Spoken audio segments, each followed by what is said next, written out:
I think she should have been on the team too. But definitely Caitlin Clark. Now, I didn't quite understand how you bench Diana Taurasi, how you can't find any time for one of the greatest players ever, who can shoot, by the way.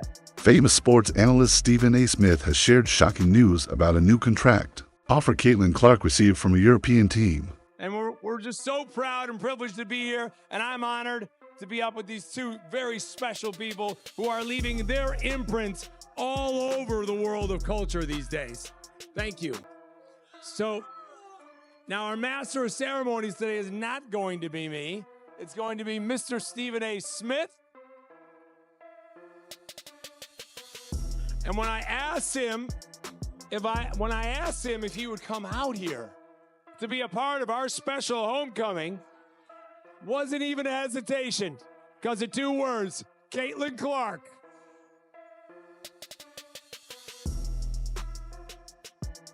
So with that, and all the love we're feeling out here, I'm going to let Stephen kick it off and get to some interviewing, which he does so well with Caitlin. Well, first of all, what's up, everybody? What's up? We all know I'm many things, but I ain't a liar. This lady right here, Caitlin Clark, is my favorite college basketball player in the world. She is something special.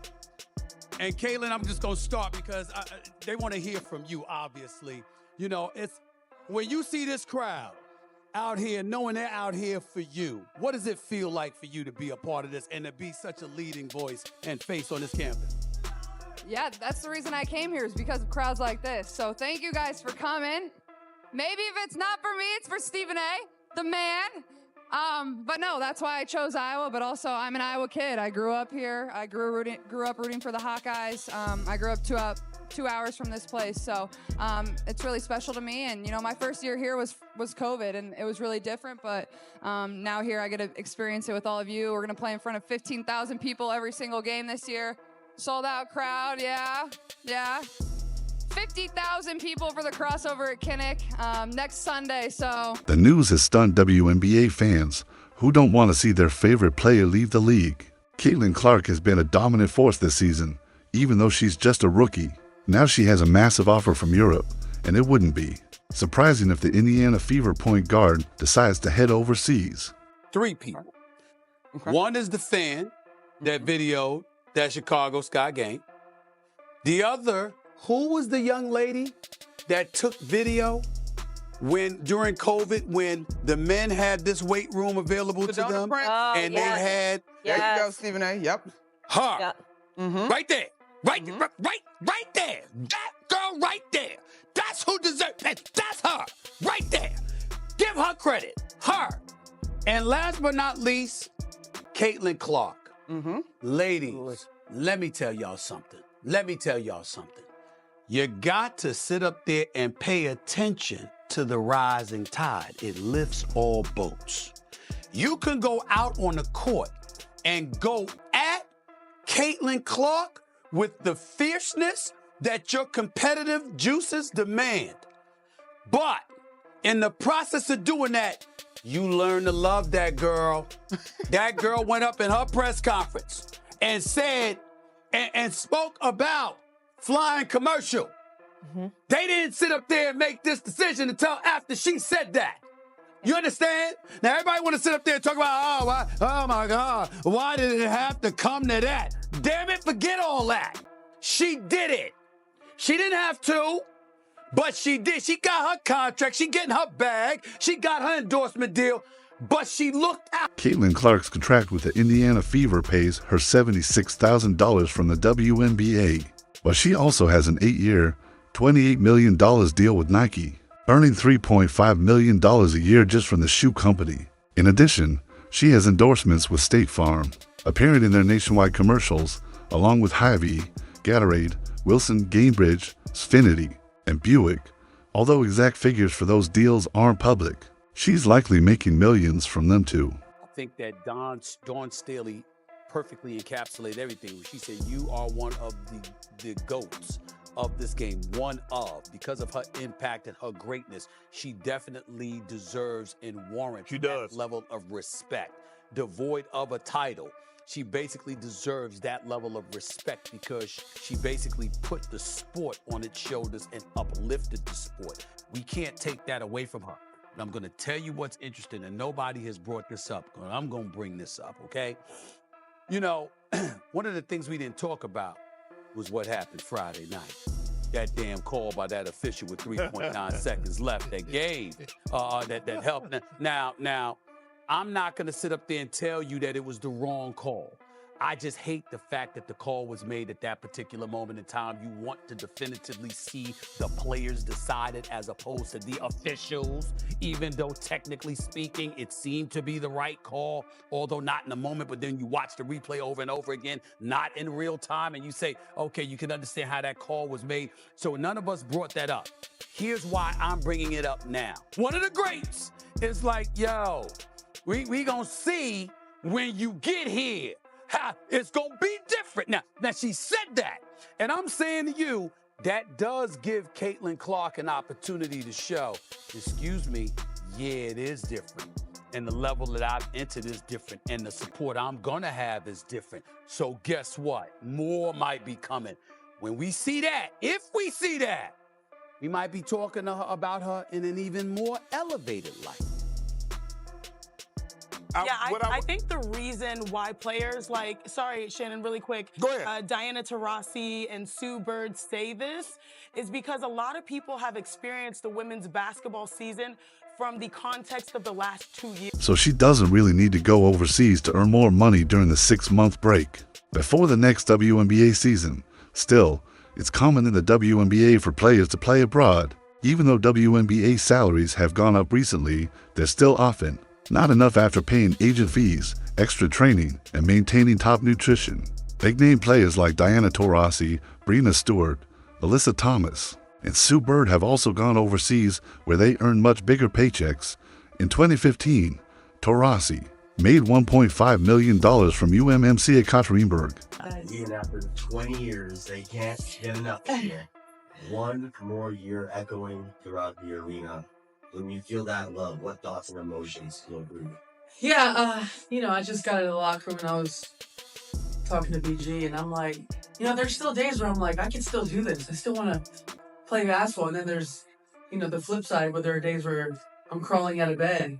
I think the tide turned, obviously, when Matt and Josh stepped into the picture. I think they just completely changed how people feel about this franchise, obviously with the Mercury and the Suns, and what we were able to do in the offseason with Nick as our new GM, hiring Nate. I think it's brought a different vision to our team going into the future. And obviously the last couple of seasons were difficult, and I think you can see this team and this franchise and what it means and what it stands for. And obviously Tosh and Kai and Beck are a big part of the future going forward. What BG's been able to do here for the last 13 years, and she's going to step into the role of really being the person who represents this franchise, and the way she's done it has been amazing. And I think Sophie has really stepped up into that leadership role of, this is what it looks like to play in this building and to put that jersey on. So I think we're in a good place going forward regardless. Diana, we saw fans crying in the stands. Yeah. How are you able to control your emotions throughout this whole game? I mean, seeing your family, seeing Sue, how are you able to keep it all together? It's not easy, and I wasn't trying to fight any type of emotion or feel a certain way. I just kind of took it all in. Some players have competed in leagues in Turkey, China, Italy, Spain, or other European countries, or have stayed in the U.S. by playing in player-run leagues like Athletes Unlimited or Unrivaled. I'm not pissed to the point where I'm annoyed and I'm going to call people out their names, or especially people that I love, like the person I'm about to talk about in a few minutes. But certain things need to be corrected for the record, because certain things people are just ill-informed about. And the publications that grab the headlines and try to manipulate things and make things seem as if there's something that they're not. I understand that some folks are desperate for clickbait. That's how they do it. They don't care about accuracy. They just care about talking shit and not knowing what the hell they're talking about. So I'm here for it. And that's fine, because That's one of the reasons I'm in good shape, because I don't hold stuff inside all the time and let stuff foment, and ultimately an implosion takes place. And I'm the one that suffers because I'm unhealthy. No, I believe, and as I've said this to family and friends throughout my life, I believe the best form of stress relief is reciprocation. When people stress you, stress the hell out of them. And that's how you'll alleviate your stress, because they'll know stress is coming down the pike and they won't want the damn trouble. So maybe they won't bring you trouble. But I'm here for it. I'm here for it. And it's regarding the subject of Caitlin Clark. For those of you who don't know, she's a former star at Iowa in college. Played in the national championship game before losing to South Carolina. She's number 1 overall pick for the WNBA draft. She is a special talent, to say the least, even though she's not having a special year because the Indiana Fever are stinking up the joint. They've got the second worst record in the league. Only the Washington Mystics are worse, who are 0-8. The Indiana Fever are 0-9, but that's not the story involving Caitlin Clark and all the drama that surrounds her on this particular day. There's no doubt that Caitlin Clark has made a massive impact on the Indiana Fever and the WNBA this year. She's brought major attention to the league and has proven herself as the best rookie ever. Although she started the season slowly, the 2020 for Rookie of the Year found her rhythm after a few games and helped transform a struggling Fever team, which had owned lottery picks in the last 7 drafts and had the first overall pick twice. When Ryan Ruocco said, Caitlin Clark is possessed, I was like, yeah, that sounds about right. At times, she was unconscious. For me, watching that game, it's one of those games where you can't even be mad. Like, you can't even be mad at Caitlin Clark. You can't hate on her. You can't say anything negative about the way she performed. There's not one thing you could take away from that and be like, oh, she was this, or oh, she didn't do that. She checked every single box. That's why Kim Mulkey hugged her so aggressively at the end of the game, because it's like, dang, you did great. I can't stand it, but I love you for it. Like, Kim Mulkey even gave her an aggressive hug when the game is over. That's how you know it was real. You know how you dap somebody up just aggressively because you're like, yeah, that was great. I can't stand you for it, but I can't say anything bad about it. She was poised. She was under control. She manipulated the defense left and right. She got to her spots. And for me, one of the biggest things, Stephen A., you mentioned drawing things out of other teammates that we didn't even know. There's no doubt that Caitlin Clark has made a massive impact on the Indiana Fever and the WNBA this year. She's brought major attention to the league and has proven herself as the best rookie ever. Although she started the season slowly, the 2020 for Rookie of the Year found her rhythm after a few games and helped transform a struggling Fever team, which had owned lottery picks in the last 7 drafts and had the first overall pick twice. I don't know. I think just getting some time to relax and reset. And then honestly, just like getting in here and getting to work on some stuff that we probably haven't got to work on all year long, or just like, break down analytics and find ways that we have to improve. A lot of that is defensively for us. Like, we've done a pretty good job at scoring the ball. I think we score it 87 points a game. So just improving defensively, I think that's the biggest thing. And getting in here even on my own and working on some stuff that I want to work on. So all of that has been really good, honestly. Is there some advantage to having like a practice day and sort of an in-between day? It's not kind of a constant grind right now. You can reset your brain just a little bit in these couple of weeks. Yeah, we've had like the weekends off still. So like that's kind of been nice, where we go during the weeks and then, you have the weekends off to kind of do what you need to do, whether that's, see family, see friends, work on things that you want to work on, improve on things that you want to improve on. So I think it's been good. You don't have to mentally prepare for games. That takes a lot of mental preparation, and it's mentally taxing at the same time. So just getting that reset has been really good for us. But it feels like, our next game is really right around the corner next week. So it comes fast. So we'll really pick it up here in the next week and a half. Is there an element where, okay, now we're ready to play, we're ready to get back to it now? Yeah, I honestly kind of feel that already. I feel like I'm ready to get back out there and get playing, but that's probably because that's really all I've known over the course of the last, year. So I feel like I'm kind of at that point. What did you personally learn in the first half of the season that you can take into the second half? I mean, I think a lot. I think it's just like continuing to adjust to this game. It's a lot different than a college game. Learning it from game to game and taking that with me, and seeing how defenses are guarding me, learning my teammates, building relationships with them, building that chemistry. That's the best way we can improve. So honestly, I could probably make a long list of the things I've learned. It's just continuing to add to that every day and carry it over, and I think I'm continuing to do a good job of that. You also have to consider the Caitlin Clark effect. Since she joined the Fever, they have led the league in both home and away attendance, Fans can't get enough of her. It never gets old for me, Clark said, seeing all these young kids, especially all the young girls who look up to me.